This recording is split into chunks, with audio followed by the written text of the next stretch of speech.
Hi there, welcome to your first introductory class for BBK 417, Obesity, Adipocyte Function, and Weight Management. I'm going to be your instructor this semester. My name is Deanna Bedoya. So a few things I want to say before we get started is that I'm really going to present this course alongside, I have goals, but I also have some key values that I want you guys to keep in mind as we learn about this topic, which a lot of people are going to maybe have certain opinions or judgments or expectations for what they think, obesity is. But I really want you guys to come from a fresh place of respect and openness and dialogue in our lectures or in our class discussions this semester. We are going to be talking about things in breakout groups and in class as well. And I want to make sure that everyone is respectful of different points of view and the fact that we're coming from different places, and also the fact that this topic, obesity, weight management, can really bring up a lot of things for certain people. So I want to make sure that we respect each other. You respect me, I'm going to respect you. And that we also have a respect for the population we're talking about. We are talking about people. We're talking about a disease, but we're talking also about people with a disease. And I want you guys to keep that in mind as we move forward. And also, hopefully you approach this semester with a value of growth. To not come in thinking you know everything already. I don't think I know everything already. I want to learn this semester alongside you as well. So hopefully we grow personally, and we also grow in our knowledge and also in our ability to work with different populations and provide high quality care and understanding. Okay, so the most important thing to start off this semester with is a recognition that obesity is not a risk factor. Well, it is a risk factor, but it's more than just a risk factor.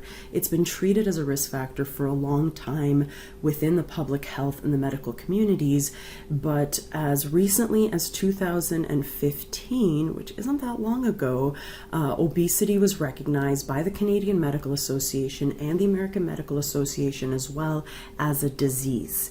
Okay, so it is not so much something that causes something else. It itself has certain comorbidities and certain issues with it that it brings that need to be addressed. Another reason it's classified as a disease is that it has a complex etiology. There's a number of complex factors that promote the development of obesity, from the genetic to the environmental. And obesity is something that I know there's a lot of quick fixes for weight-related problems out there, but it's not something that typically has a quick fix once it's established.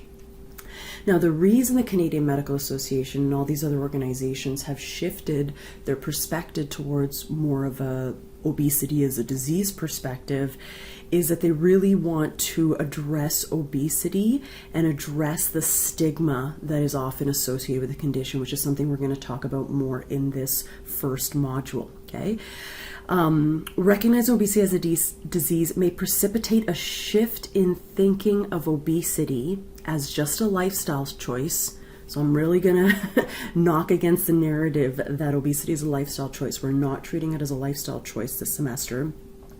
It is instead a medical disease, right? With an obligation to treat it as we treat other diseases as well. So not everyone agrees with the classification of obesity as a disease, but that is the position that we're taking in this course. It's also the position of, like I said, the Canadian Medical Association, American Medical Association, and Obesity Canada as well. So just to define the term disease, to kind of add to this discussion, disease is a disorder of structure or function in a human in this case, especially one that produces specific signs or symptoms and that affects a specific location and is not simply a direct result of physical injury.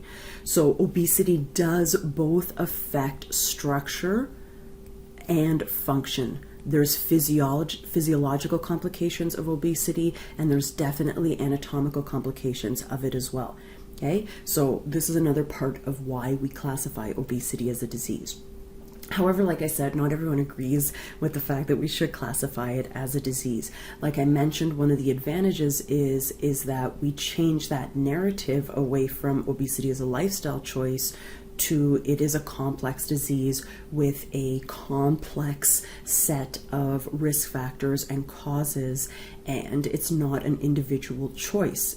yes, you might be thinking, well, we choose how much we eat and we choose how much we exercise. Yes, but it's accumulation. It's an accumulation of a lot of choices throughout our lives that are influenced by a lot of things outside of our body as well. Okay, so it's not just weak will or lack of motivation or other things that people often say. There's more complexity to it. And so that's one of the advantages of talking about it this way.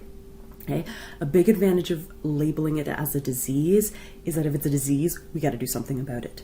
Right? If the Canadian Medical Association says it's a disease, then we got to start thinking about it like we think about type 2 diabetes or cardiovascular disease or cancer. So it puts obesity as a priority as far as medical management goes. Okay.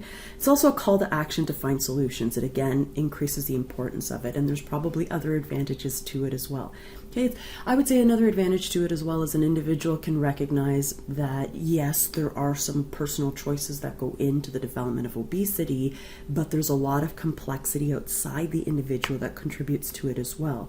And it takes maybe a bit of that, some of that self-stigma or that outwardly directed stigma or bias, and hopefully it leads us to kind of better psychological outcomes too.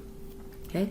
That said, it could do the opposite as well. If someone with obesity thinks, well, it's a disease, there's nothing I can do about it, it's not my fault, it might promote some despair. That I have this disease and now I'm going to suffer from it for my entire life. It could actually promote that despair and more of an external locus of control, right? There's nothing I can do about it. This is because of external factors. I'm just going to have to live with this the rest of my life. And we don't want that as well, because of course we know there are things that we as individuals can do about our weight, okay? Some people, if they think it's a disease and they're really worried about the complications of it, it could lead to psychological stress about even mild changes in weight. It could, like I said, promote that self-stigma or outwardly related stigma as well. And again, there's probably a long list here as well. As far as the definition of obesity goes, overweight and obesity, as far as the WHO is concerned, are defined as abnormal or excessive fat accumulation that presents a risk to health. Okay, so notice that it's got to present a risk to health to be considered overweight and obesity as far as this definition goes. Whereas often when we're defining or categorizing people into different weight categories, we often use BMI. And you're probably familiar with body mass index by fourth year university, and you know that BMI just takes into account height and weight. But it doesn't necessarily tell you if someone's weight's actually affecting their metabolic health or other parts of their physical health or their mental health as well, okay? BMI is not great for putting people into weight categories, partly because it can't tell us, what risk or what problems that person's weight is actually contributing to. Something else worth mentioning about obesity that kind of fits into this definition of obesity as a disease, as we saw earlier, is that obesity is a chronic and often progressive condition. So once it develops, there's actually certain things in obesity, state of obesity, that make it get worse as well. For instance, changes in appetite regulation patterns or compromising of mobility as well. Obesity is characterized by excess body fat that can threaten or affect your health. So again, if someone has a high BMI, a 32 BMI, a 34 BMI, but their blood lipids are good, their cardiac output is good, they don't have insulin resistance, they are otherwise physically healthy, they exercise, all these other things are okay, their mental health is okay. Is that a problem? According to BMI, we just crudely put everyone into an overweight, obese, class 1, 2, 3 categories. But if we look beyond just the weight, then we can get into a little bit of more classifying people as far as what's actually going on with their weight. That said, if we do use just BMI as a crude way of putting people in different weight categories, which is what we often do, and it does have some advantages, what we do see is that over the years, since the 80s to the 2000s, we've seen an increase in the amount of people in the higher categories of obesity. So you see this upward trend in the percent of adults that are in the various classes of obesity. And more alarmingly, if we actually look at the percent change compared to what was occurring before, the largest percent change in the amount of people in specific weight categories comes from individuals that are in these higher classes of obesity, obesity class 3 and obesity class 2, okay?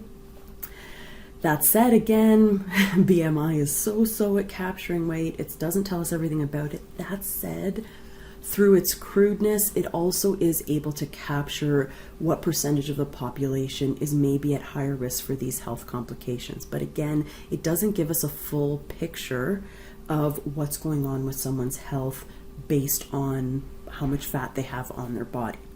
So like it says here, if BMI isn't great at capturing true health risk, what else is there? Well, there was actually nothing for a long time, but researchers out of Alberta here in Canada developed the Edmonton staging system for obesity, which is being used worldwide.